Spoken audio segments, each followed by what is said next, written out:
Hello दोस्तों, कैसे हैं आप सब। आई होप आप सब बढ़िया होंगे और एक बार फिर से स्वागत है मेरे चैनल पे। घर से आ चुके हैं और घर को मैंने साफ़ भी करवा दिया था उसी दिन।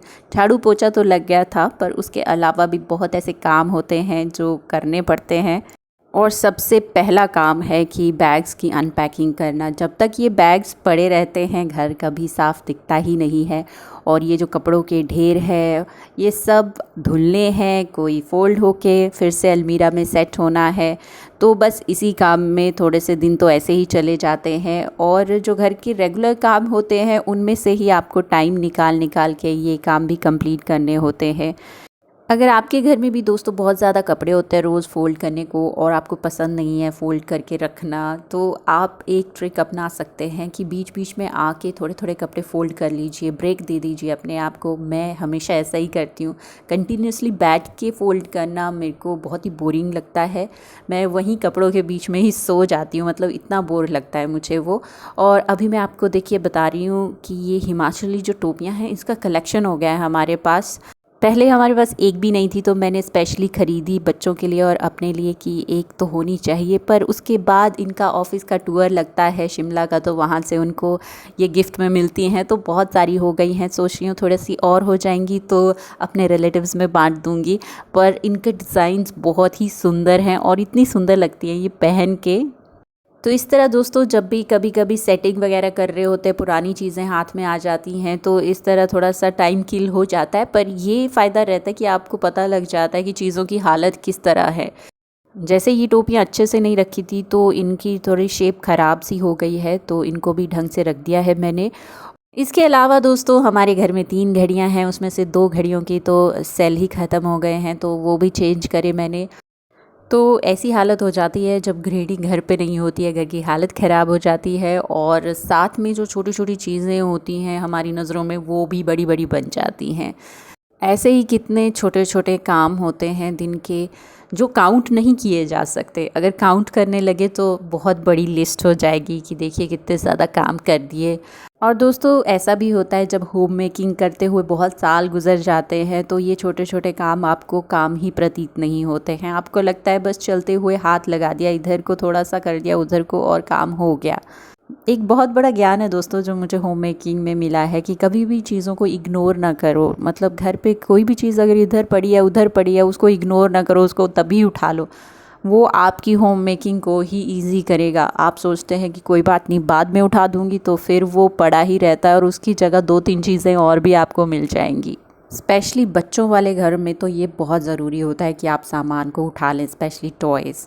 और ये देखिए नई पिक्चर जो इन्हें ऑफिस टूर से ही मिली है, ये भी शिमला में एक जो देवता होते हैं वो हैं ये। अब इनका नाम मुझे पता नहीं है, तो मुझे लगा कि ऐसे ही कहीं रखने से अच्छा है कि इनको कहीं लगा देती हूँ। थोड़े हाइट पे रहते हैं तो कोई टच नहीं करता है।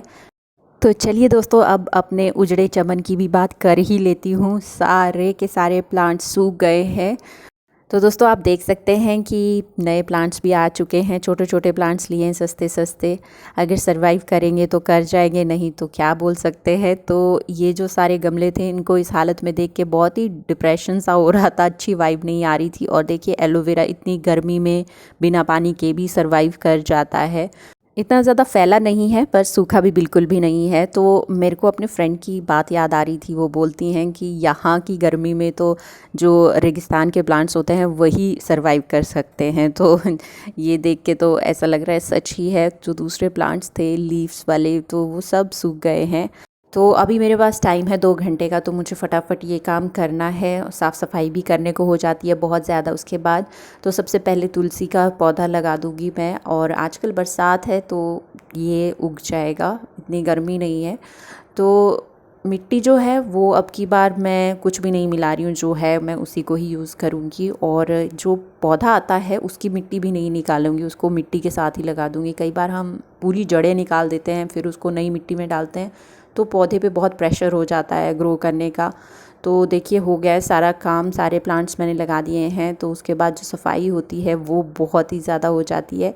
ऐसे मैं मिट्टी के एक एक कण को रखती थी, अब मैंने वो डस्टबिन में डाल दी है क्योंकि बहुत ज़्यादा मिट्टी इकट्ठी हो गई है मेरे पास और वो मिट्टी में कुछ उगता भी नहीं है। तो फाइनली चलिए पानी देते हैं और भगवान भरोसे छोड़ देते हैं इनको कि बस भगवान ही इनका सहारा है।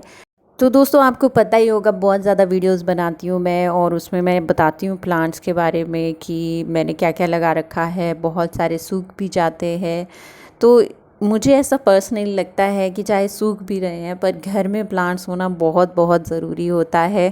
मुझे पर्सनली तो एक पॉजिटिव सी वाइब मिलती है अगर प्लांट्स होते हैं, हरा भरा कुछ होता है। तो चलिए बालकनी का काम तो मैंने कर दिया ख़त्म और बाकी कुछ काम हैं जो घर में दिखते हैं आते जाते, तो उनको भी धीरे धीरे करके कंप्लीट करना है। जब बच्चे होते हैं घर पे, जो नीचे नीचे कुछ चीज़ें रखी होती हैं ना, वो आपको वो रखने ही नहीं देते ढंग से। तो इसका एक सॉल्यूशन मुझे ये लगता है कि आपको नीचे नीचे ऐसी सी चीज़ें रखनी चाहिए जो उनकी इंटरेस्ट की ना हो, तो वो उसको हाथ ही नहीं लगाते हैं। तो मुझे वेइंग स्केल मिल गया था, तो मैंने देखा अपना वेट, घर जाके मेरा वेट हमेशा बढ़ जाता है, तो अभी बहुत ज़्यादा बढ़ गया है और कुछ कुछ करना पड़ेगा। तो ये शेल्फ़ हमने बड़े पहले ली थी, जब हम यहाँ आए ही थे 5 6 7 साल पहले। तो इस तरह जब आप रेंट पे रहते हैं तो आप ज़्यादा कुछ खर्चे नहीं करते हैं, ऐसे टेम्परेरी सी चीज़ें लेते हैं। पर दोस्तों बहुत ज़रूरी हो जाता है कि आप देखें कि आप ले क्या रहे हैं। देखिए ऑनलाइन टेबल लिया था हमने, ये इंजीनियरिंग वुड होती है जो मैंने दिखाया था। जब हम शिफ्टिंग करें तो थोड़ा सा हिल गया था और उसके बाद पूरा ही हिल गया है और सब इसके जो पार्ट्स हैं वो अलग अलग हो गए हैं। अभी तक मैंने ये रखा है ये सोच के कि मैं इस पे थोड़ा सा कोशिश करूँगी, क्या पता मैं इसको ठीक कर दूँ बाकी देखते हैं। और ये हमारी शेल्फ़ भी क्लीन हो गई है। इस तरह की शेल्फ़ होती है ना दोस्तों, ये इसका कपड़ा होता है, या तो इसको छुड़ा के धो लो आप, ये साफ़ ही नहीं होता, इस पर धूल एकदम जम जाती है और अगर आप इसको छुड़ाने की भी कोशिश करें तो फटने के चांसेस बहुत रहते हैं। इनके साइड्स में भी इस तरह का कपड़ा लगा हुआ था, देखिए फट चुका है और बहुत ही फ्रेजाइल सा होता है, ये फट जाता है। तो जब भी आप इन्वेस्ट करें तो कुछ अच्छी चीज़ में इन्वेस्ट करें, मतलब ज़्यादा महंगा भी नहीं पर अच्छा हो, ड्यूरेबल हो। तो चलिए दोस्तों आपसे बात करते करते देखिए ये शेल्फ़ भी साफ़ हो गई। एक बात है जो मैं आपके साथ शेयर करना चाहती हूँ। देखिए धीरे धीरे होम मेकिंग में आपको समझ आता है कि आप सारे काम इकट्ठे नहीं कर सकते, एक ही बारी में नहीं कर सकते। देखिए घर बहुत गंदा था, बहुत चीज़ें फैली थी, तो मैं इकट्ठा एक ही दिन में करने लगती तो मैं ही एग्जॉस्ट हो जाती उस चीज़ में। तो दोस्तों ऐसा है कि जो नॉर्मल रोज़ का रूटीन है वो तो चलता ही है, खाना, बर्तन, कपड़े और बच्चों के काम। तो उनके अलावा भी आपको स्पेशल टाइम निकालना पड़ता है कुछ ऐसी चीज़ों को मेंटेन करने के लिए, साफ़ करने के लिए। तो थोड़ा थोड़ा निकालिए, इकट्ठा अपने आप को ओवरलोड मत कीजिए। तो चलिए दोस्तों इसी के साथ अब वीडियो भी एंड करती हूँ। आपसे मिलूँगी अगले वीडियो में, तब तक के लिए अपना बहुत सारा ख्याल रखिएगा और खुश रहिएगा। Bye bye.